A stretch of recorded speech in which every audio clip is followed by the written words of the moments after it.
जय श्री राम दोस्तों, आप देख रहे हैं YouTube चैनल ज्ञान स्टार प्लस। तो दोस्तों, आप सभी का हार्दिक स्वागत और अभिनंदन। दोस्तों, आज हमने आपके लिए बड़ी ही सुंदर पहेली ली है जो इस प्रकार से है। ओ भैया, हमने एक नज़ारा देखा है, नातियों के 9 ब्याह जिनके पुरखों को कुमारा देखा है।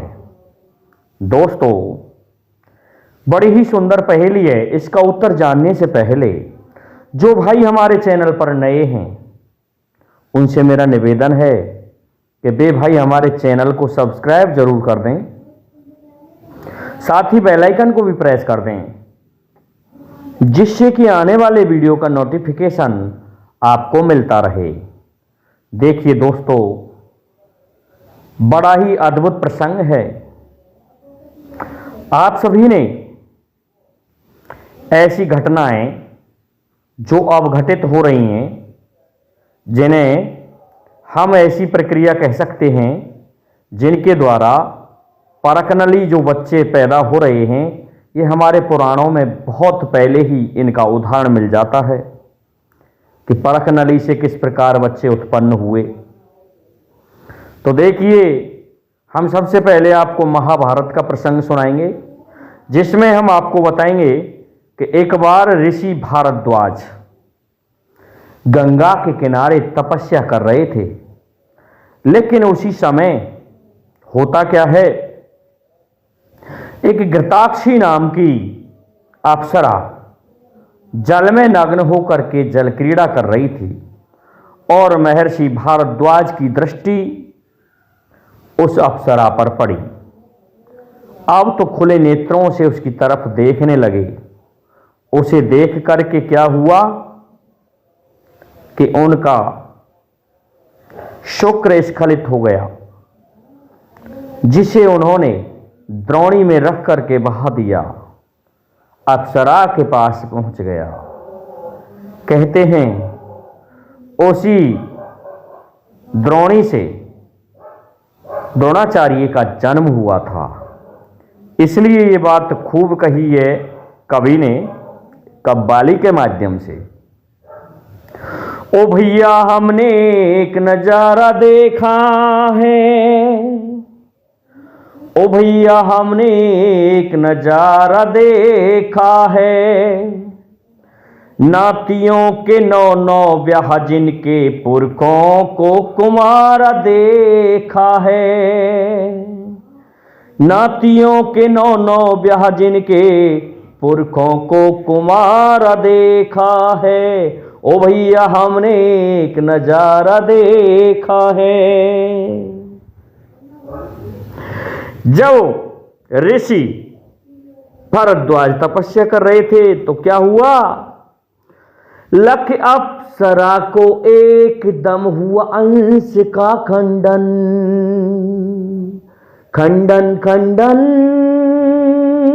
खंडन खंडन खंडन खंडन खंडन खंडन। लख अप्सरा को एकदम हुआ अंश का खंडन, खंडन खंडन खंडन खंडन। द्रोणी में रख करके बहाया हुए तब नंदन, नंदन नंदन नंदन नंदन। दोस्तों, उसी को, उस शुक्र को द्रोणी में रख करके बहा दिया, जिससे पहले टेस्ट ट्यूब बच्चे का जन्म हुआ। अर्थात द्वापर युग में सबसे पहले टेस्ट ट्यूब बच्चे गुरु द्रोणाचार्य ही थे। और इस प्रकार से गुरु द्रोणाचार्य की उत्पत्ति हुई। ऐसे ही कहा गया है कि उलझन उलझन मेरी उलझन, उलझन उलझन मेरी उलझन, उलझन उलझन मेरी उलझन। दोस्तों, लेके चलता हूं मैं आपको त्रेता युग में, जब उद्याल ऋषि तपस्या कर रहे थे तो क्या होता है कि चंद्रभागा एक दिन महाराज अज की जो पुत्री थी आ जाती है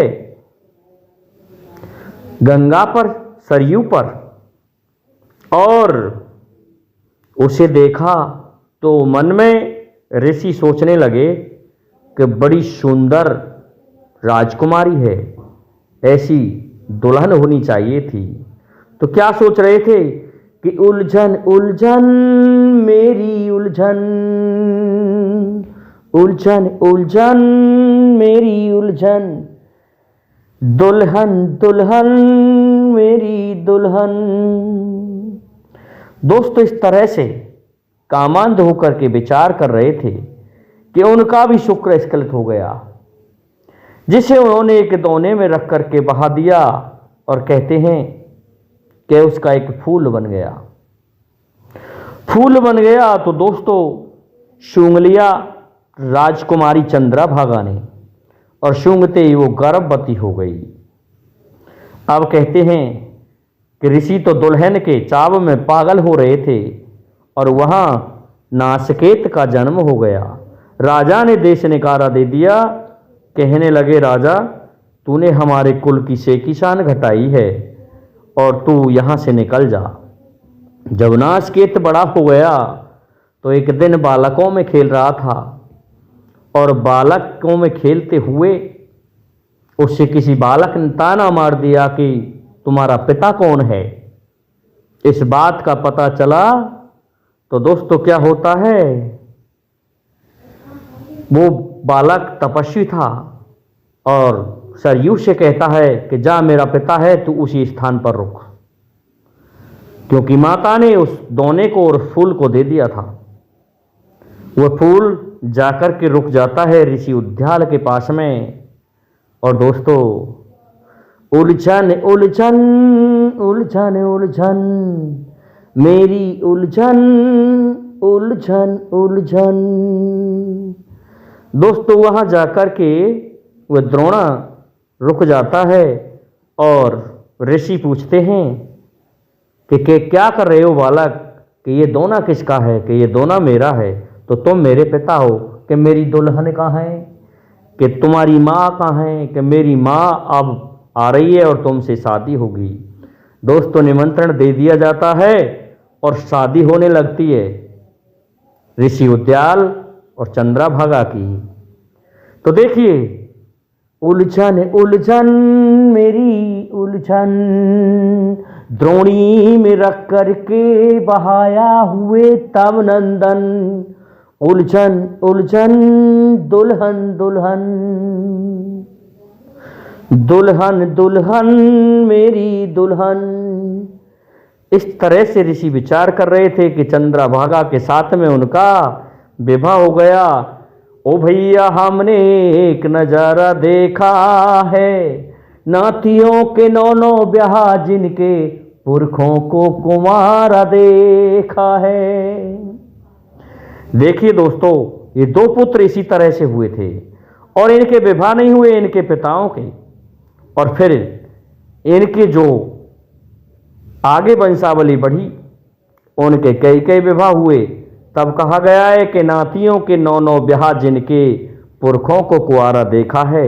और ऐसा कलयुग में भी उदाहरण मिल जाएगा कि बाप दादों के विवाह नहीं हुए, लेकिन नातियों के नौ नौ ब्याह तो हो ही रहे हैं। दोस्तों, जय हिंद, जय भारत, जय जय श्री राधे, जय जय श्री राम।